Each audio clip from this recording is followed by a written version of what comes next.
Hey, all, Kurt Sasso here from TGT at Fan Expo Canada 2010. We're here with Phil McCluery from the Book of Methuselah and from FuriousComics.com. How you doing? I'm doing good today. Yourself? First day of day two, you know, we're going to rock out a ton of interviews like we did last day. But, you know, this is a great convention. It's a great energy, ton of people coming in. It looked even more packed than yesterday. But what do you come to Fan Expo Canada? You know, I've been coming here for years as a fan. I was always a big comic book fan, right? And obviously to the horror as well.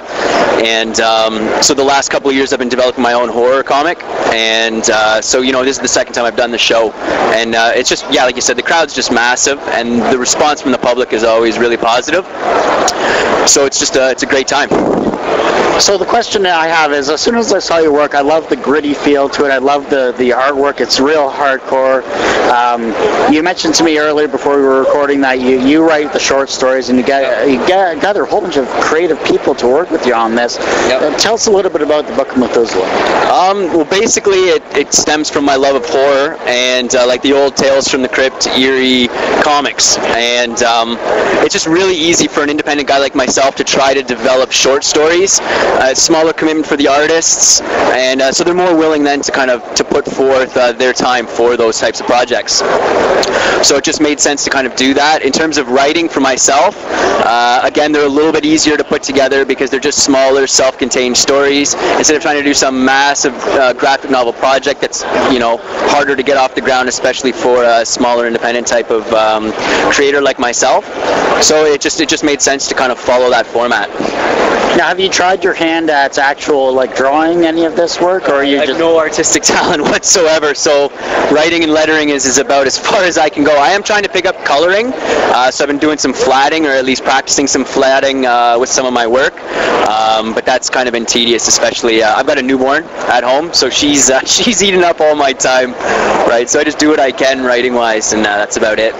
So how did you grab these artistic people working with your book? Like, tell us a couple of names that are in it. So a lot of my artists originally, like when I was first starting out, came through digital webbing. You know, I'd gone to a couple of panels early on that C.B. Cebulski had hosted from Marvel, and he said that's just basically the way that small guys like myself should probably try to start out until you kind of get a bit of a presence on the convention floor and you start getting known by some of the smaller independent artists.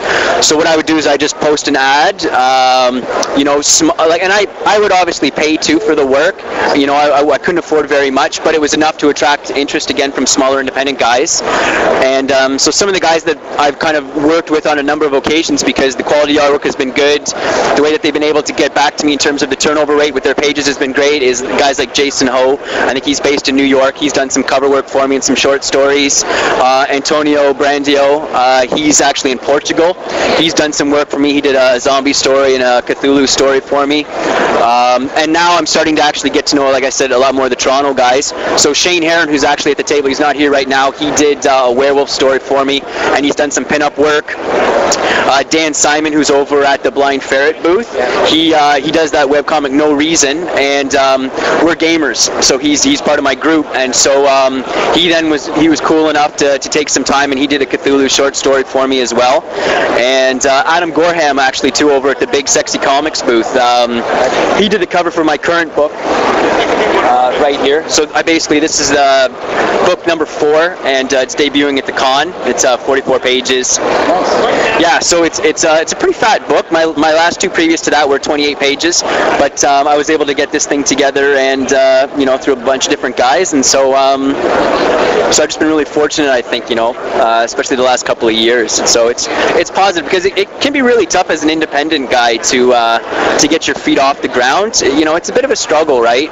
So the fact that I'm starting to see a little bit of progress, and you know, different guys are starting to recognize me and know my name, it's a positive feeling, and it just feels like all the time and effort you're putting into it's starting to pay off, which is, you know, a really good feeling.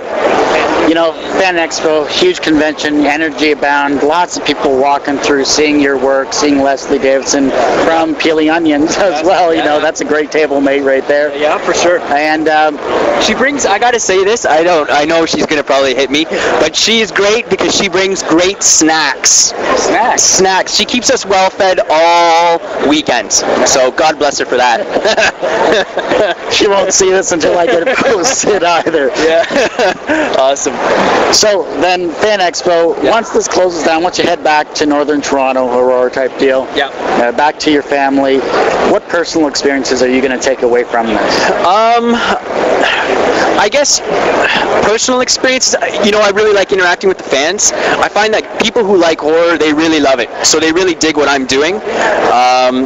So, I'm hopefully maybe start some dialogues on my website with that, maybe, would be really nice. Again, I grabbed a couple of sketches, obviously. I'm a fan just like everybody else, so there's certain guys I like to get some sketch work off of, so I really appreciate that. I'll get it all framed, put it up in my little comic dungeon writing room, and meeting guys like yourself and others, that's kind of what I take away from it. And so it's just like a learning experience. I'll kind of reflect over the next couple of days on what I've learned, and then I'll refocus and try to think about what I'm going to do next creatively. Awesome. Well, Phil, I don't want to take up any more of your time. This is always going to be the busiest day. Hopefully. No, definitely. Yeah. And thanks again for doing this interview. I really appreciate it. No problem. My pleasure. And what was that website one more time? FuriousComics.com. There you go. Check out FuriousComics.com and have a great day. All right. Thanks again.